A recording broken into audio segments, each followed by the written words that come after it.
সাহাবী দুনিয়ায় থাকতে বেহেশতে ইসলামের ইতিহাসে নবী রাসূলদের পর সাহাবাদের স্বীকৃতি, তারা অনুসরণীয়।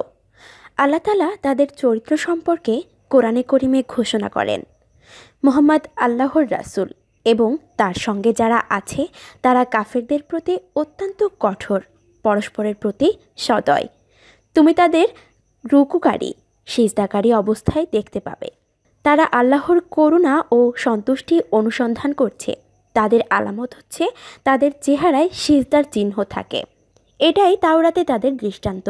আর ইনজিলে তাদের দৃষ্টান্ত হলো একটি চারাগাছের মতো, যে তার কচি পাতা উদ্গত করেছে ও শক্ত করেছে, অতপর তা পুষ্ট হয়েছে ও স্বীয় কাণ্ডের ওপর মজবুতভাবে দাঁড়িয়েছে, যা চাষিকে আনন্দ দেয়, যাতে তিনি তাদের দ্বারা কাফেরদের ক্রোধান্বিত করতে পারেন।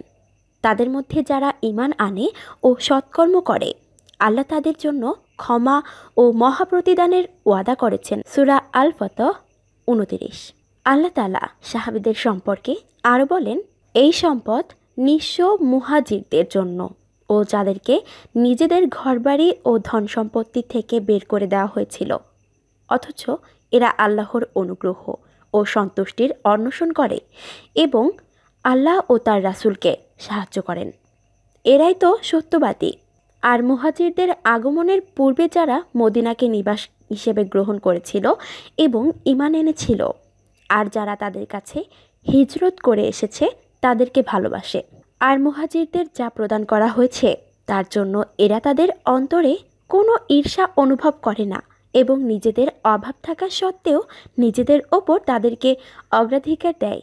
যাদের মনে কার্পণ্য থেকে রক্ষা করা হয়েছে তারাই সফলকাম।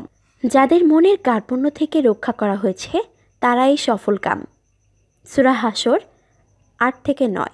সাহাবীদের প্রশংসায় হযরত রাসূল সাল্লাল্লাহু আলাইহি ওয়াসাল্লাম বলেছেন, আমার উম্মতের মধ্যে তারাই সবচেয়ে নেক লোক, যাদের মাঝে আমি প্রেরিত হয়েছি।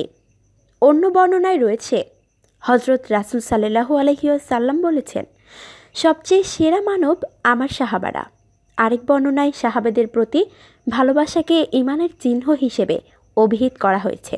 হযরত আব্দুল্লাহ ইবনে উমর রাদিয়াল্লাহু তাআলা আনহু বলেন, তোমরা মুহাম্মদ সাল্লাল্লাহু আলাইহি ওয়াসাল্লামের সাহাবীদের গালাগাল করো না, কেননা তাদের এক মুহূর্তের মর্যাদা তোমাদের প্রত্যেকের জীবনের আমলের চেয়ে বেশি। ইবনে মাজাহ 162।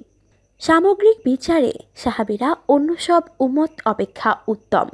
তবে সাহাবাদের সবাই কিন্তু এক স্তরের নন, বরং কেউ কেউ মর্যাদায় অন্যদের চেয়ে উত্তম। তাদের নিজেদের মধ্যে মর্যাদার দিক থেকে শ্রেণী ও স্তর রয়েছে। তাদের ক্রম দ্বারা উল্লেখ করা হলো, সাহাবাদের মধ্যে সর্বশ্রেষ্ঠ হচ্ছেন 4 খলিফা, অর্থাৎ হযরত আবু বকর রাদিয়াল্লাহু তাআলা আনহু, হযরত উমর রাদিয়াল্লাহু তাআলা আনহু, হযরত উসমান রাদিয়াল্লাহু তাআলা আনহু ও হযরত আলী রাদিয়াল্লাহু তাআলা আনহু। এর পরের স্তরে আছেন দুনিয়ায় থেকে যারা বেহেশতের সুসংবাদ পেয়েছিলেন।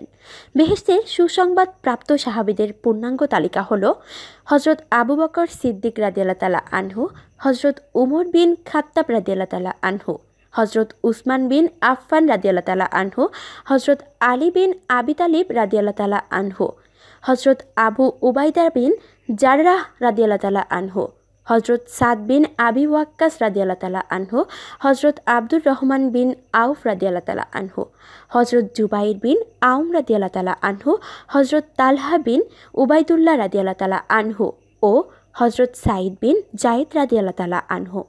জান্নাতের সুসংবাদ এই 10 সাহাবী সম্পর্কে হাদিসে প্রচুর বর্ণনা রয়েছে। তাদের মর্যাদা সম্পর্কে হযরত রাসূল সাল্লাল্লাহু আলাইহি ওয়াসাল্লাম বলেন, আবু বকর জান্নাতি, উমর জান্নাতি, উসমান জান্নাতি, আলী জান্নাতি, তালহা জান্নাতি, জুবাইর জান্নাতি, আব্দুর রহমান জান্নাতি, সাদ বিন আবি ওয়াক্কাস জান্নাতি, সাঈদ ইবনে যায়েদ জান্নাতি এবং আবু উবাইদা ইবনুল জাররাহ রাদিয়াল্লাহু তাআলা আনহু। হযরত সাইব ইবনে মুসাইব রাদিয়াল্লাহু তাআলা আনহু বলেন, আবু বকর, উমর, আলী, তালহা, জুবাইর, সাদ বিন আবু ওয়াক্কাস, আব্দুর রহমান বিন আউফ এবং সাঈদ বিন যায়েদ লড়াইয়ের ময়দানে রাসূল সাল্লাল্লাহু আলাইহি ওয়াসাল্লামের সামনে প্রথম সারিতে থাকতেন এবং নামাজের মধ্যে রাসূলের পিছনেই থাকতেন।